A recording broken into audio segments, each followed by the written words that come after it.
ناظرین، اگر یہ ویڈیو آپ کو پسند آ رہی ہے تو اس کو لائک کیجئے، شیئر کیجئے اور مزید معلوماتی ویڈیوز حاصل کرنے کے لیے چینل کو سبسکرائب کر لیجئے اور بیل آئیکن کو دبائیے۔ تاریخ کی کتب کے مطابق عباسی خاندان کے جد امجد حضرت عباس رضی اللہ تعالیٰ عنہ ہیں۔ ان کی آل کو آل عباس یا بنو عباس کہا جاتا ہے۔ سن 750 بمطابق 132 ہجری کو اموی خلافت کا خاتمہ ہوا اور آخری اموی خلیفہ مروان ثانی کے بعد حضرت ابو العباس الصفاح نے عباسی خلافت کی بنیاد رکھی اور عراق میں اپنی حکومت قائم کی۔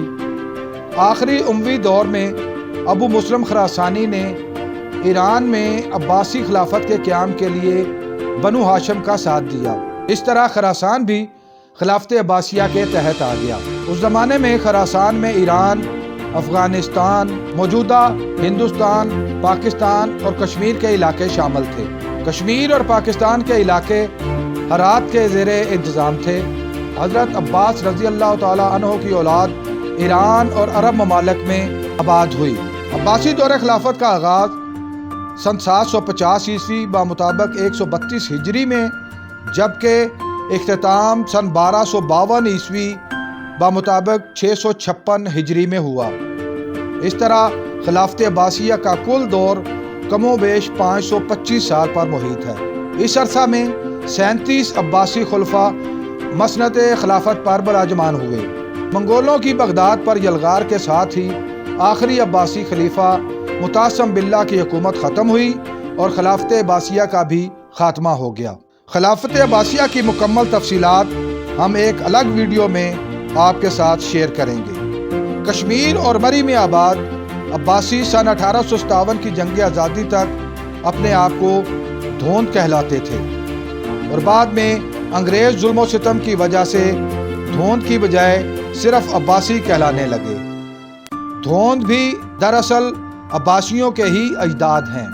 برصغیر پاک و ہند میں عباسیوں کے مورث اعلیٰ سردار زراب خان عباسی ہرات غزنی سے آئے اور پھر یہیں آباد ہو گئے۔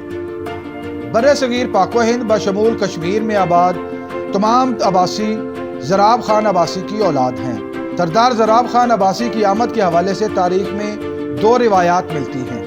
ایک روایت کے مطابق سردار زراب خان عباسی والی ہرات کے حکم پر اپنے زیر کنٹرول کشمیر میں ایک بغاوت کو کچلنے کے لیے سن 136 ہجری بمطابق 756 عیسوی میں کشمیر آئے اور بغاوت کچلنے کے بعد یہیں مقیم ہو گئے۔ جبکہ دوسری روایت کے مطابق سردار زراب خان عباسی 1005 عیسوی میں محمود غزنوی کے ساتھ ہندوستان آئے اور 1021 کو کشمیر میں ہونے والی جنگ میں شامل ہوئے۔ محمود غزنوی نے فتح کے بعد ان کو کشمیر اور خطہ پوٹھوہار کے سرحدی علاقوں کا نگران مقرر کر دیا۔ دونوں روایات میں بیان کردہ زمانہ حیات میں تقریباً 250 سال کا فرق ہے۔ اس پر ہم آگے چل کر بات کریں گے۔ سردار نعیم احمد عباسی نے تاریخ عباسیہ کے نام سے ایک کتاب لکھی۔ اس کتاب میں انہوں نے مربوط اور منظم شجرہ نسب تحریر فرمایا۔ اس کے مطابق سردار زراب خان نے اپنی سکونت کوہوٹا کے قریب ایک گاؤں دران کوٹ میں اختیار کی۔ ان کا مزار بھی اسی گاؤں میں موجود ہے۔ زراب خان کے بڑے بیٹے کا نام اکبر گئی عباسی تھا۔ اس کی قبر بھی اسی گاؤں میں اپنے والد کے ساتھ ہے۔ اکبر گئی کی نسل آگے پھیلی اور اس سے پنجاب، سندھ، ہزارہ اور کشمیر کے عباسی آگے بڑھے۔ اکبر گئی کے ایک پوتے کا نام ہزاریہ تھا، جس کے نام پر خطہ ہزارہ آباد ہوا، جبکہ اس کی نسل کی مختلف شخصیات کے ناموں پر بہاولپور، رحیم یار خان، خانپور، احمد پور اور حاصل پور وغیرہ آباد ہوئے۔ حضرت عباس رضی اللہ تعالیٰ عنہ کے پڑپوتے حضرت محمد علی السجاد کنیت ابو محمد کے دو بیٹے تھے، محمد علی النجار اور محمد موسیٰ۔ محمد علی النجار کی اولاد کشمیر، مری، ہزارہ اور خطہ پوٹھوہار میں آباد ہوئی۔ حضرت محمد موسیٰ عباس کی اولاد ظفر آباد، جونپور اور اعظم گڑھ انڈیا، جبکہ صادق آباد، رحیم یار خان، بہاولپور اور سندھ میں آباد ہوئی۔ مزید یہ کہ کلہوڑ،